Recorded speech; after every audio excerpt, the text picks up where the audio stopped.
Good evening, students. This is Neeraj, and welcome to your new chapter, Politics of Plan Development, नियोजित विकास की राजनीति. And in this chapter, we will discuss about our third challenge, that of economic development to ensure well-being of all.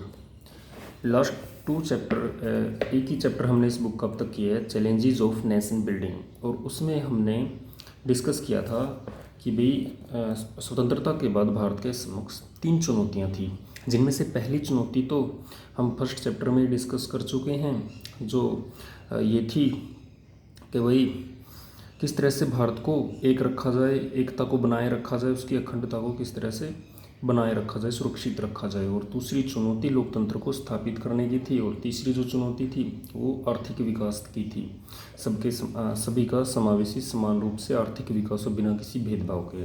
तो बस उसी तीसरी चुनौती को हम इस चैप्टर में डिस्कस करेंगे, उसी की हम स्टडी करेंगे कि किस तरह से आर्थिक विकास, सभी का आर्थिक विकास किए जाने के लिए क्या स्टेप्स उठाए गए गवर्नमेंट की तरफ से, किस तरह की पॉलिसीज़ बनाई गई, क्या नीतियाँ अपनाई गई, क्या निर्णय किए गए. Now look at this. ये आप देख रहे होंगे पोस्टेज, ये डाक टिकट हैं, और इनमें दिखाया गया है कि जैसे ये डैम दिखाया गया है. ये पिक्चर है, ये बाखड़ा डैम की है. आप सब जानते हो सतलुज नदी के ऊपर बाखड़ा बांध बना हुआ है, highest dam of India, 226 meter की इसकी हाइट है. और ये चित्ररंजन ये हुआ है जहाँ पर वो जगह, ये का दृश्य दिखाया गया है जहाँ पर ट्रेन के इंजन बनते हैं, चित्ररंजन. एक रिफाइनरी दिखाई हुई है, गुवाहाटी रिफाइनरी. स्टार्टिंग में गुवाहाटी में, असम में ही रिफाइनरी एस्टेब्लिश हुई थी, तो इसकी पिक्चर दिखाई गई. सारे के सारे जो प्रोजेक्ट दिखाए गए हैं, ये सभी की सभी इंडस्ट्री, ये पब्लिक इंडस्ट्री हैं, मीन्स सभी की सभी सरकारी इंडस्ट्री हैं. तो कहीं ना कहीं हमें, और इसके साथ साथ और भी आप देख सकते हो, जैसे आप ये देख रहे हो हिंदुस्तान विमान कारखाना, यहाँ पर हेलीकॉप्टर बनाने का कार्य होता था इस कारखाने में.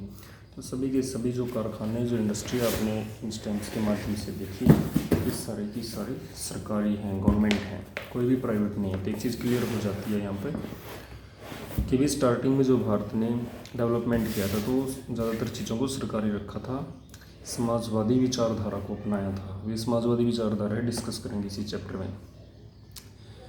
Now look at this. Stamps like these issued mostly between 1955 और 1968. ये 1955 से 58 के बीच की स्टैंप हैं, डाक टिकट हैं. Depicted a vision of plan development, जो नियोजित विकास को का एक विजन प्रस्तुत करती हैं.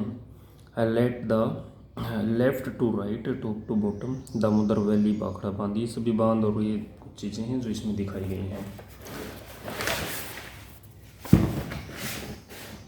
Now look at this. Orissa villagers protest against POCSO plant. Orissa राज्य के अंदर एक पोस्को प्लांट लग रहा था, कोरियाई कंपनी का स्टील प्लांट था. ये इस्पात संयंत्र, इस्पात उद्योग की स्थापना की जा रही थी. तो वहाँ के लोकल लोगों ने, वहाँ के स्थानीय निवासियों ने इस प्लांट के खिलाफ आंदोलन शुरू कर दिया, इसका विरोध करना शुरू कर दिया, क्योंकि इससे उनको लगा कि इससे उनको विस्थापित होना पड़ेगा, उनकी आजीविका चली जाएगी, उनके जीवन को एक जगह से दूसरी जगह में शिफ्ट होना पड़ेगा, लाइफ को उनकी खतरा हो सकता है. तो इसलिए इसमें जो प्रोटेस्ट दिखाया गया है, किस तरह से सार्वजनिक उद्योगों का विभिन्न जगहों पर प्रोटेस्ट भी हुआ. What is left and what is right.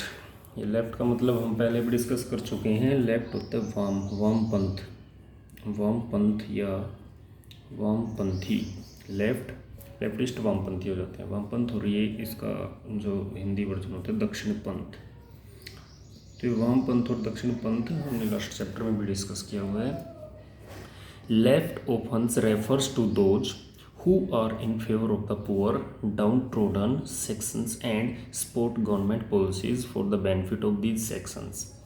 तो लेफ्ट, ये वामपंथी विचारधारा वाले लोग, ये वो लोग होते हैं जो गरीबों के, दबे कुचलों के वर्गों के साथ खड़े होते हैं और सरकार से उस बात के लिए समर्थन करते हैं कि सरकार को ऐसी नीतियाँ बनानी चाहिए जिससे इन गरीब लोगों को, दबे कुचले लोगों को, मुख्य धारा से पीछे रह चुके लोगों को, पिछड़े हुए लोगों को ज़्यादा से ज़्यादा बेनिफिट मिले, फ़ायदा मिले.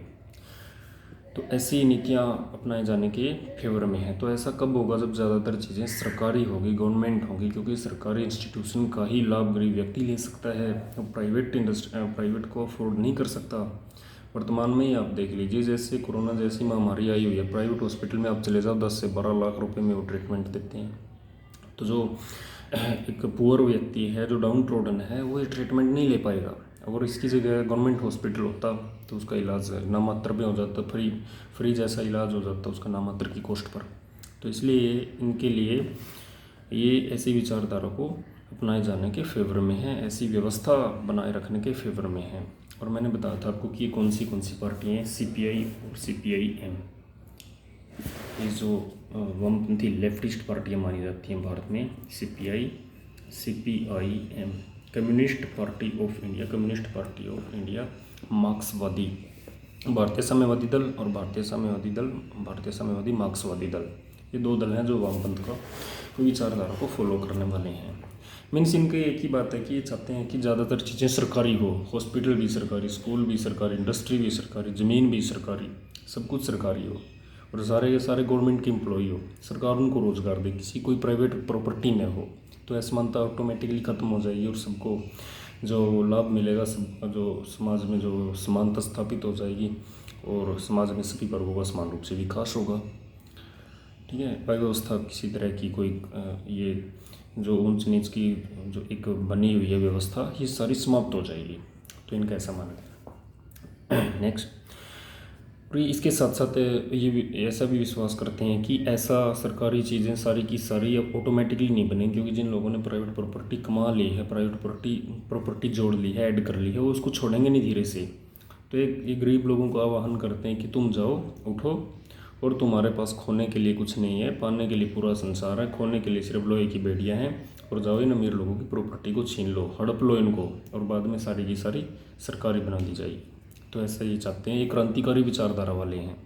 ये कहते हैं कि रातों रात परिवर्तन ले आओ, क्रांति कर दो, तलवार के बल पर ही क्रांति लाना चाहते हैं, जोर ज़बरदस्ती से क्रांति लाना चाहते हैं, प्रॉपर्टी छीनना चाहते हैं सब लोगों की और उसको सरकारी बनाना चाहते हैं। तो ऐसी इनकी विचारधारा है।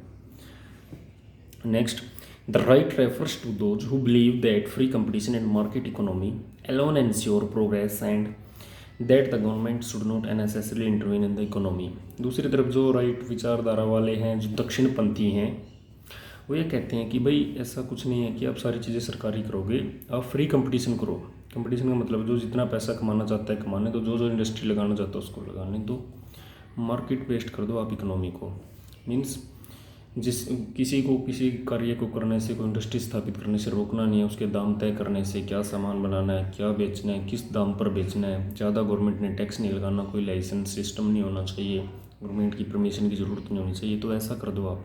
ऐसा कौन चाहते हैं? Rightist. Ensure progress and the government should not necessarily intervene in the economy. अर्थव्यवस्था में सरकार को कोई ज़रूरत नहीं है हस्तक्षेप करने की। अभी सरकार क्या कर देती है, टैक्स की स्लैब बना रखी है। Just 1 minute.